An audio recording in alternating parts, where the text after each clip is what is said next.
This is an AI agent for a pharmacy. Voice on one side, chat on the other, a real database behind both.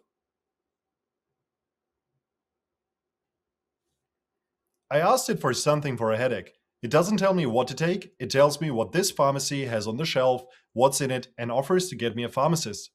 That's not the agent being careful, that's the product. Most agent demos are one model and one prompt. That holds up until the answer has to be true. A support bot that's wrong sends you to the wrong help page. A pharmacy agent that's wrong tells a person to take a drug. So none of the facts in here come from the model. Stock, ingredients, interactions, all of that comes out of a database. The model's job is to ask the right question and to know when to stop. That's the integration problem. That's what this video is about. 4 parts. A bit of code first, the 2 files that decide everything. Then the running thing, chat and voice, then how the pieces are wired in one picture. And last, the 2 things that turn a take-home into something a stranger can actually check, the tests and the fact that it's deployed. One note on where this came from. This was a take-home task in a 6-round interview process. I made a separate video about that process. The rounds, the technical interview, how it ended. This one is just a project. I'm not naming the company and I'm not showing their brief. What you're seeing is a reference implementation in a domain, not somebody's assignment.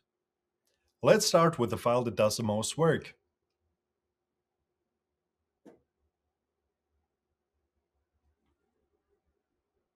It's called a system prompt, but it reads like a policy document. It has a section for what the agent may say, a section for what it must never say, and a section for data that exists in the database but must never reach the user. The third section is the one people skip. The agent can see supplier data and purchase prices. Because it queries the same database the pharmacy uses, it has to be told explicitly that being able to see something is not permission to say it. So here's a few rules for the agent. No announcements, no medical advice, start directly with answer, keep response to 1 to 2 short sentences max. More of this file is about refusing than about answering. Then tools, 6 of them. Medication info, find something for a symptom, check stock, get alternatives, check interactions, and transfer to a pharmacist. 5 of those are database reads. The model never guesses whether something is in stock, it calls the stock tool, and then that tool hits Postgres through Prisma. If the row says 0, the answer is 0. There is no path where the model gets to be optimistic about inventory. This one right here is the interesting one. Transfer to pharmacist is a tool, not an error handler. Most agents treat a handoff as a failure, the thing that happens when nothing worked. Here, it's a capability the model can pick like any other, and some inputs trigger it immediately, before the model gets a turn. One more piece of code, then we go look at it running. Same agent, same tools, 2 answer formats. The chat answer has structure, lists, bold, dosage, on its own line. The voice answer has none of that, because nobody wants a bulleted list read out loud to them. That isn't styling. It sits in the system prompt, which means the model writes a different sentence depending on which channel asked. Chat first. What helps with headaches?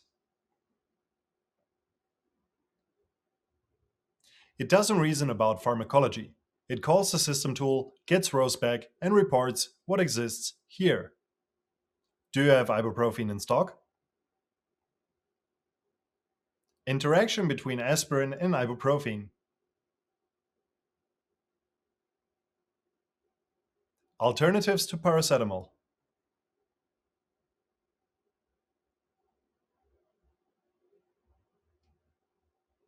Severity and recommendation.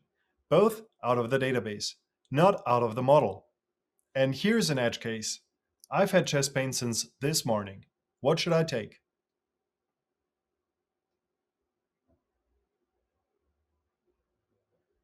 That's the handoff firing. Voice, same agent underneath. Hello, do you have ibuprofen in stock?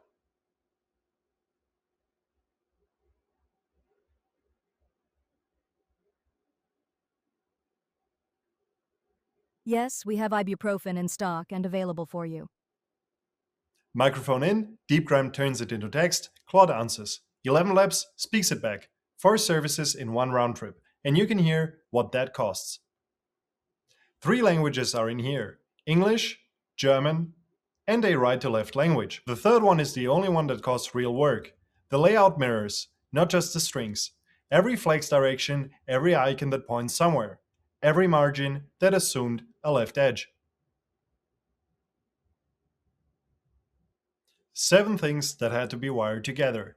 Next.js and React for the interface, API routes as the backend, Postgres as the source of truth, Prisma as the way in, Claude as the only part that reasons, deepgram in, 11 labs out, Docker so it runs the same on my machine and on the server.